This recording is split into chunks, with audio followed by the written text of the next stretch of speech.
Pemda Bovendigul melalui Dharma Wanita Persatuan menyelenggarakan sosialisasi peningkatan partisipasi perempuan dalam kehidupan sosial ekonomi yang demokrasi. Pemerintah daerah Bovendigul diharuskan memiliki fasilitas lab komputer untuk pelaksanaan tes CPNS maupun seleksi jabatan pimpinan tinggi daerah.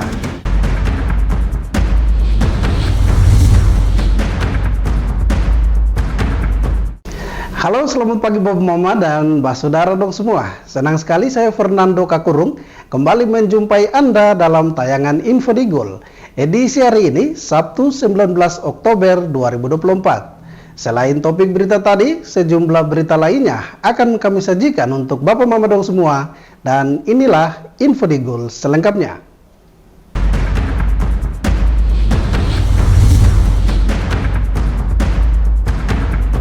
Bapak Mama dan Mbak Saudara dong semua, kita ke berita pertama. Peran perempuan sangat penting dalam pembangunan bangsa sebagai pendidik, penggerak ekonomi dan agen perubahan dalam memajukan berbagai sektor pembangunan. Hal ini disampaikan Asisten 2 Bidang Ekonomi dan Pembangunan Setda Bovendigul, Fahrudin Isnanto pada pembukaan sosialisasi peningkatan partisipasi perempuan dalam kehidupan sosial ekonomi yang demokrasi di Bovendigul. Pemerintah Kabupaten Bovendigul melalui Asisten 2 Bidang Ekonomi dan Pembangunan Setda Fahrudin Isnanto mengatakan peran perempuan sangat penting dalam pembangunan bangsa, yaitu sebagai pendidik, penggerak ekonomi, serta agen perubahan pada setiap program pembangunan. Perempuan diharapkan dapat berkontribusi pada berbagai aspek kehidupan dalam konteks pendidikan, ekonomi, dan sosial budaya. Asisten 2 menilai peran perempuan dalam berbagai aspek tersebut tidak hanya bagi dirinya, namun akan berdampak bagi keluarganya serta masyarakat umum. Bapak, Ibu, dan peserta sosialisasi yang saya hormati, seperti yang kita ketahui bersama, bahwa perempuan memiliki peran yang sangat strategis dalam pembangunan bangsa sebagai pendidik, penggerak ekonomi, dan agen perubahan. Perempuan diharapkan dapat berkontribusi lebih dalam berbagai aspek kehidupan. Dalam konteks sosial, ekonomi, peningkatan peran perempuan tidak hanya bermanfaat bagi individu, tapi juga untuk keluarga dan masyarakat secara keseluruhan.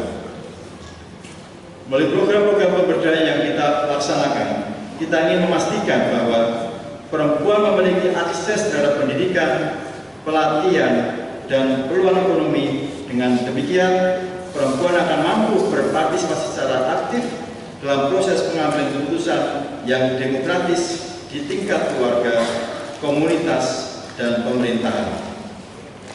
Saya mengajak kepada kita semua untuk saling mendukung dan berkolaborasi dalam upaya ini. Mari kita tingkatkan kesadaran akan pentingnya peran perempuan, bukan hanya sebagai anggota masyarakat, tapi juga sebagai pemimpin dan pengambil keputusan. Bapak, Ibu, dan peserta sosialisasi yang saya hormati, melalui kegiatan ini saya berharap kepada para peserta agar dapat menghasilkan ide-ide dan langkah-langkah yang konkret untuk memberdayakan perempuan di Bovendigul, serta mewujudkan cita-cita masyarakat yang lebih adil, sejahtera, dan berdaya saing. Demikianlah beberapa hal yang dapat saya sampaikan pada kesempatan ini, dan dengan membacakan puji syukur kepada Tuhan Yang Maha Kuasa, sosialisasi peningkatan peran perempuan dalam kehidupan sosial ekonomi yang demokratis hari ini, Kamis 17 Oktober 2024, saya buka dengan resmi. Melalui kegiatan sosialisasi peningkatan partisipasi perempuan dalam kehidupan sosial ekonomi yang demokrasi, Dharma Wanita Persatuan Bovendigul diharapkan kaum perempuan dapat menghasilkan ide-ide dan gagasan untuk memberdayakan sesama perempuan serta menciptakan masyarakat yang adil dan makmur di Kabupaten Bovendigul. Tim Liputan Digul TV, Herman melaporkan. Sementara itu Bapak Mama, Dharma Wanita Persatuan adalah organisasi kemasyarakatan yang menghimpun dan membina istri aparatur sipil negara dalam bidang pendidikan, ekonomi, dan sosial budaya. Kaum perempuan tidak hanya menjalankan peran domestiknya sebagai ibu rumah tangga, namun dituntut ikut berkontribusi dalam setiap aspek kehidupan. Ketua Dharma Wanita Persatuan Kabupaten Bovendigol, Nyonya Silvia Veronica Yarangga Tabuni, dalam arahannya pada pembukaan sosialisasi DWP menyebut, Dharma Wanita Persatuan adalah organisasi kemasyarakatan yang menghimpun dan membina istri aparatur sipil negara dalam bidang pendidikan, ekonomi, dan sosial budaya.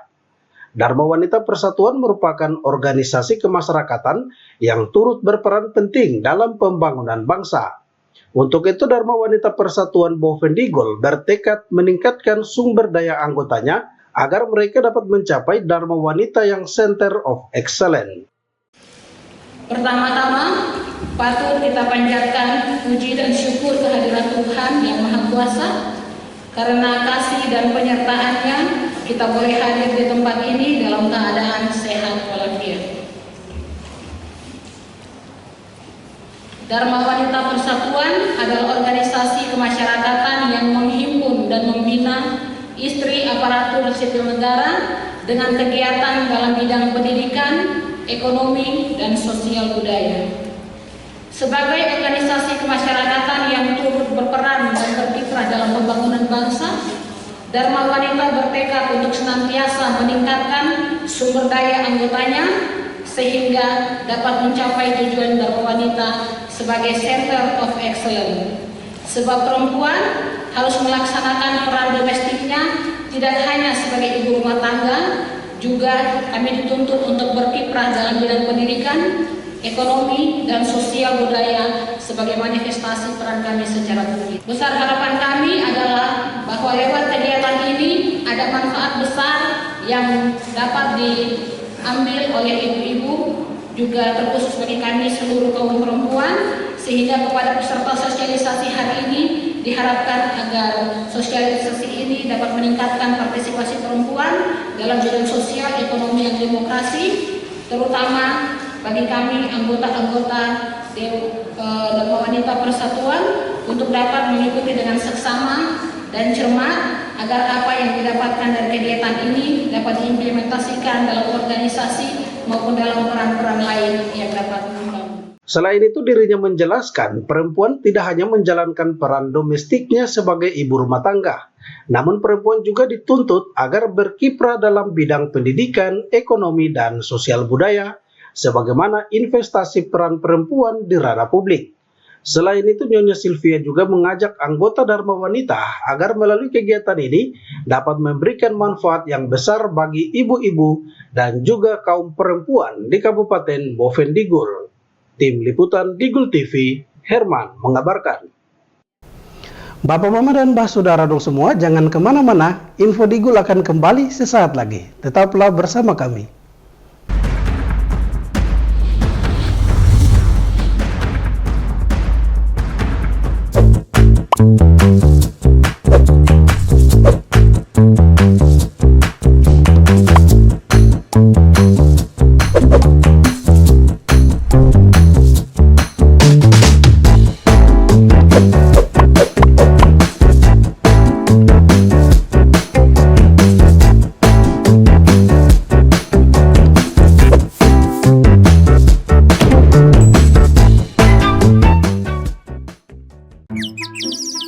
Ini bapak, ini ibu. Dulu katanya hubungan mereka itu sulit. Kalau kangen, ribet. Harus tulis surat, ngabisin kertas. Mesti jadi sultan kalau mau telepon gebetan. Mau nanya kabar, harus pakai atraksi. Kalau sekarang, semua serba digital. Apa aja digital. Surat-suratan, non-stop chattingan, telepon gebetan, internet jadi andalan. Sekarang, kita makin terkoneksi dengan pembangunan infrastruktur digital yang lebih merata. Kominfo mewujudkan transformasi digital di Indonesia. Membuat Indonesia terkoneksi, makin digital, makin maju. Lain dulu, lain sekarang, kini terkoneksi.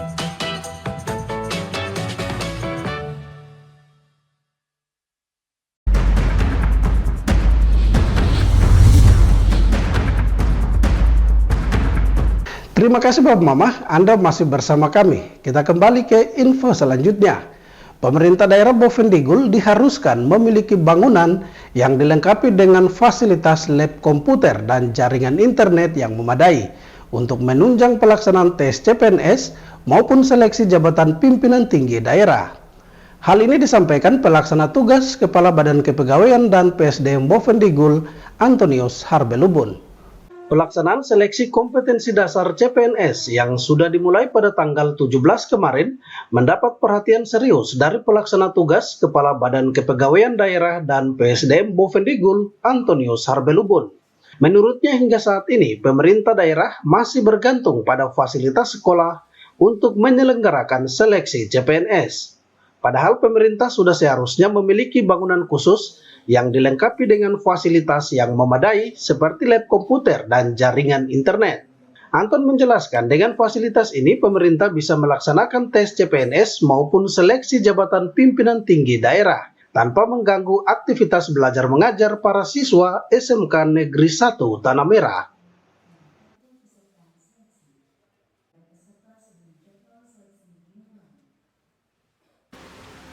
Pada hari ini kami secara resmi melaksanakan kegiatan tes pada titik lokasi di SMK Negeri 1 Tanah Merah. SMK Negeri 1 karena memiliki komputer. Bovendigul saat ini yang memiliki komputer 4 yang kami laporkan ke pusat adalah titik lokasi SMK. Izin Pak Sekda, mungkin ke depan kami diberi kesempatan untuk dibangun ruang CAT untuk pelaksanaan tes supaya kita punya gedung mandiri dan komputer. Kita tidak melakukan peminjaman terhadap kantor di lingkungan SMK. Hal ini berhubungan dengan masing-masing sekarang sudah kegiatan semua sudah menggunakan komputer. Misalnya SMK juga menggunakan ujian online. Jadi saya harap ke depan Pak Sekda sebagai Ketua Tim Anggaran mungkin bisa bangun kami ruang komputer yang berprestasi untuk melaksanakan tes, baik tes jabatan maupun tes CAT. Itu harapan kami. Tony Harbelubun berharap kedepannya pemerintah daerah bisa membangun gedung untuk pelaksanaan tes CPNS agar Pemda Bovendigul memiliki fasilitas sendiri dan tidak lagi meminjam ke SMK Negeri 1 Tanah Merah, karena fasilitas ini akan digunakan para siswa untuk melaksanakan ujian yang semuanya bersifat online. Tim Liputan Digul TV, Anis melaporkan. Pemerintah daerah Bovendigul melalui PLT Sekda Pilemon Tabuni membuka secara resmi pelaksanaan seleksi kompetensi dasar CPNS Formasi 2024. Sistem seleksi SKD dilakukan secara terbuka, di mana nilai dari para peserta tes CPNS bisa disaksikan langsung oleh keluarga maupun kerabat.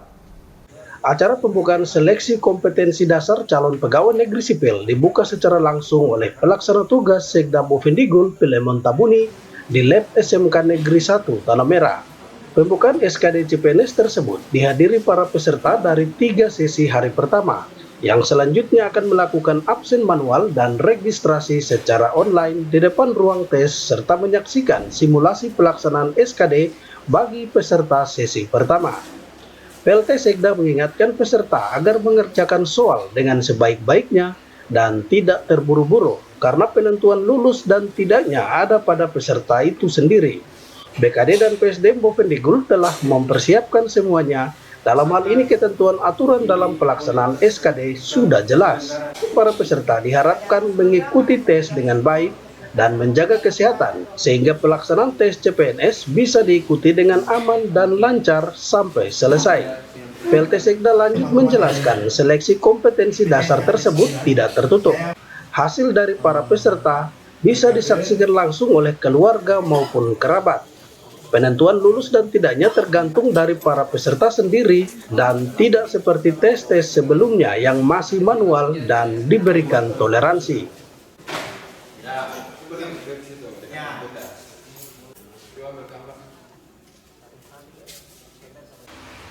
Semua yang disiapkan oleh dinas terkait diikuti dengan baik. Ya, kami sudah dengar tadi dasar hukumnya, ketentuan aturannya sudah jelas. Jadi ini kami tidak buat-buat oleh pemerintah atau dinas terkait. Ya. Oleh karena itu, tadi kata peserta yang sudah ada, saya berharap supaya ikuti dari awal sampai akhir dengan baik. jaga kesehatan baik, ya. Hari ini bisa ikut, tapi besok bisa tidak ikut. Kalau kesehatan kita terganggu, kesehatan itu terpenting. Oleh karena itu jaga kesehatan dengan baik, sehingga ujian dari awal sampai tanggal 25 itu bisa sukses sampai bisa selesai dengan baik. Ya. Itu yang berikut. Tadi kami dengar bahwa di sini adalah tidak apa nasi ini ya. Jadi keluarga kita siapa saja bisa ikut. Di sini tidak tertutup ya. Tadi kami sudah dengar bahwa penentuan lulus dan tidak itu tergantung kita sendiri. Ini tidak seperti dulu istilahnya apa LDK ya. LDK itu apa itu? LDK itu dulu kan manual semua. Manual. Jadi manual itu kita bisa menyontek teman atau siapa boleh. Dan sekarang tidak. Semua itu komputerisasi. Philemon Tabuni lanjut mengingatkan para peserta mengerjakan soal dengan sebaik-baiknya dan tidak tergesa-gesa. Karena dari sekitar 2.000 peserta yang mengikuti tes, hanya 270 orang yang akan diterima. Diketahui pada hari pertama, Bovendigul bersama Lani Jaya, Jayapura, dan MAPI yang pertama melaksanakan seleksi kompetensi dasar. Tim Liputan Digul TV, Anis melaporkan. Bapak, Mama, dan Mbak Saudara dong semua, info Digul akan kembali sesaat lagi. Jangan kemana-mana, tetaplah bersama kami.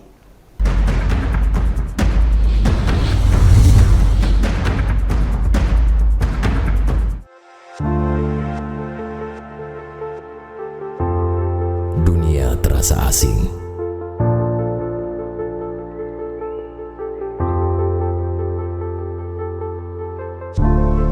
Karena makna yang hilang. Manusia dengan topeng dipertontonkan. Berjalan dengan arogan.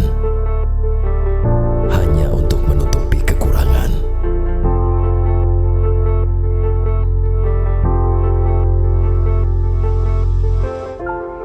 Hilang sudah jati diri sebenarnya.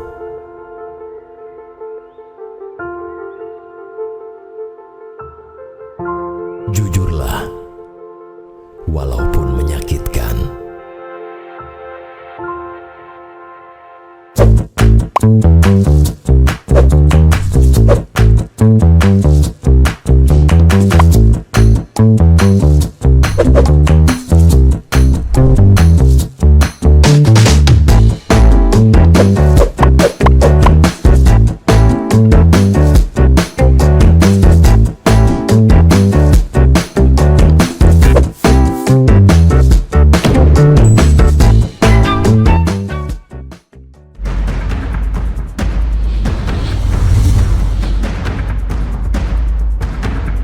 Terima kasih Bapak Mama, Anda masih bersama kami. Kita kembali ke info selanjutnya. Hari pertama seleksi kompetensi dasar CPNS dilakukan dalam 3 sesi. Sementara untuk tanggal 18 sampai dengan 25 Oktober akan dilakukan 5 sesi sekaligus, menyusul banyaknya jumlah peserta yang mengikuti tes CPNS tahun ini. Hal ini disampaikan Koordinator Kantor Regional BKN 9 Jayapura, Beni Barahama, saat pembukaan seleksi kompetensi dasar. Pelaksanaan seleksi kompetensi dasar calon pegawai negeri sipil pada hari pertama telah dilaksanakan, di mana dalam pelaksanaannya dilakukan 3 sesi. Sedangkan untuk hari berikutnya hingga akhir pelaksanaan nanti akan dilaksanakan 5 sesi tes. Koordinator Kantor Regional 9 BKN Jayapura, Beni Barahama, mengatakan para peserta yang akan mengikuti tes sesuai jadwal harus datang lebih dulu. Karena sebelum masuk ke ruangan tes, wajib melakukan registrasi offline yaitu absen peserta dan registrasi online untuk mendapatkan PIN peserta tes. Selanjutnya akan ditunjukkan tata cara pengerjaan SKD dan peserta boleh masuk ke ruangan masing-masing yang sudah dipersiapkan. Para peserta juga akan diberikan petunjuk dengan memperlihatkan tutorial pelaksanaan SKD saat peserta di dalam ruangan tes. Setelah peserta selesai mengikuti tes, hasilnya akan langsung ditampilkan sehingga peserta bisa menulis hasilnya di balik kartu ujian masing-masing. Dalam pelaksanaan proses tes budget PNS pada saat ini Kabupaten Bovendigul yang akan dilaksanakan pada tanggal 17 hari ini tadi sudah dibuka oleh Pak Sekda secara bersama-sama yang disaksikan oleh para peserta juga, yang saat ini akan dilaksanakan pada hari yang pertama tanggal 17 ini dilaksanakan 3 sesi. Untuk tanggal 18 sampai tanggal 25 itu 5 sesi. Jadi dari hari Senin sampai hari Sabtu dilaksanakan. Jadi para peserta memang tidak boleh sampai telah terlambat. Jadi hadir di pada lokasi yang dipilih pada saat ini di SMK Negeri 1 Bovendigul. Jadi sebelum mulai masuk mengikuti ujian harus melalui tahap registrasi manual. Setelah itu registrasi PIN peserta yang akan dilaksanakan oleh panitia.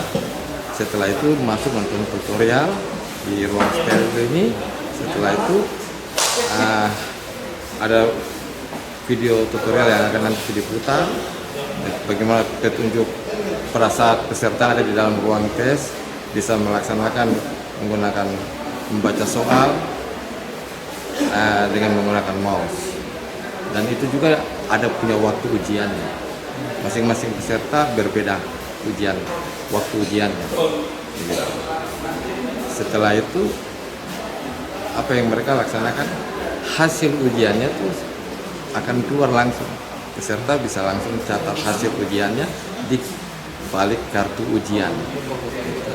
Diharapkan para peserta tidak terlambat dan datang lebih awal sehingga bisa melakukan registrasi offline maupun online serta membawa perlengkapan data diri seperti KTP dan kartu ujian.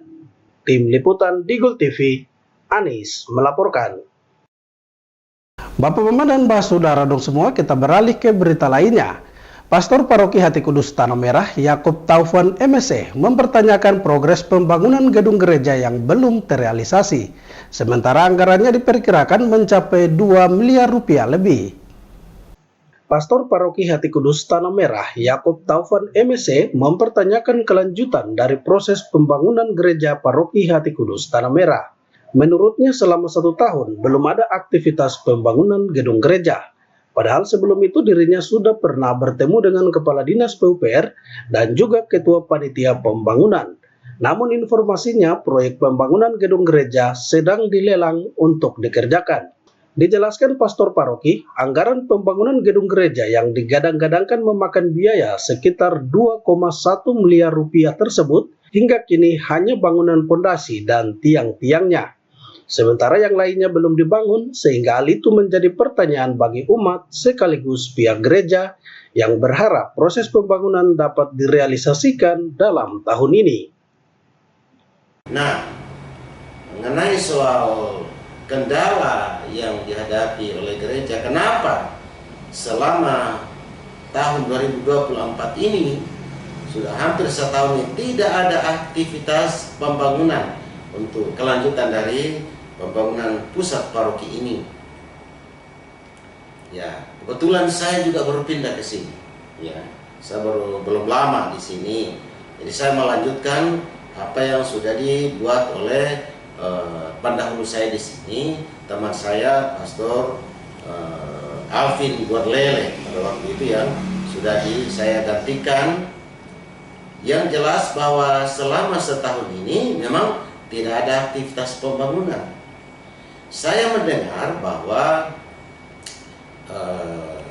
tahun ini 2024 ini pemerintah melalui PU sudah membuat budget pemasangan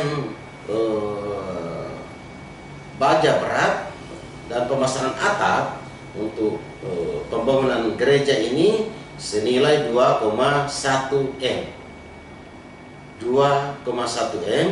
melalui dinas PU. Nah, saya juga sudah bertemu Ketua Panitia Pembangunan Pak Lambert, Pak Truan, dan juga Kepala Dinas PU dan mengkonfirmasi bahwa benar. Dan beberapa bulan yang lalu sudah dinyatakan bahwa dalam proses lelang sudah dalam proses lelang dan siapa yang kerjakan itu belum jelas sampai saat ini. Maka memang di akhir tahun ini umat bertanya, kapan itu yang dibudgetkan 2,1 itu pekerjaan untuk 2024 ini, kenapa sudah di akhir tahun ini belum ada pergerakan sama sekali? Nah, ini yang menjadi pertanyaan dari kami juga. Saya tidak tahu kendalanya di mana. Yang jelas bahwa itu kami sudah dengar, mereka sudah sampaikan ke kami, Ketua Panitia Palagas juga sudah mengatakan itu. Tapi persoalannya sekarang itu kapan dan itu pembangunan itu akan dilanjutkan. Kami harap ini kebetulan lagi dalam proses pesta demokrasi ya. Masyarakat kita semua mengharapkan pemerintah itu konsisten dalam pembangunan untuk membangun daerah ini. Bukan janji-janji, bukan janji-janji palsu. Kita harapkan kenyataan di lapangan. Pastor Paroki Hati Kudus Tanah Merah berharap pemerintah harus konsisten untuk membangun daerah ini dengan tidak memberikan janji-janji manis kepada masyarakat dan juga pihak gereja. Diharapkan pemerintah harus konsisten dalam mewujudkan pembangunan gedung gereja yang sudah direncanakan. Tim Liputan Digul TV, Herman melaporkan. Di tengah pesatnya perubahan teknologi dan perkembangan digitalisasi, pemuda-pemudi Kristen harus meningkatkan kemampuan agar bisa bersaing dalam memanfaatkan teknologi tersebut. Pasalnya era digitalisasi saat ini tidak bisa dihindari oleh siapapun termasuk gereja.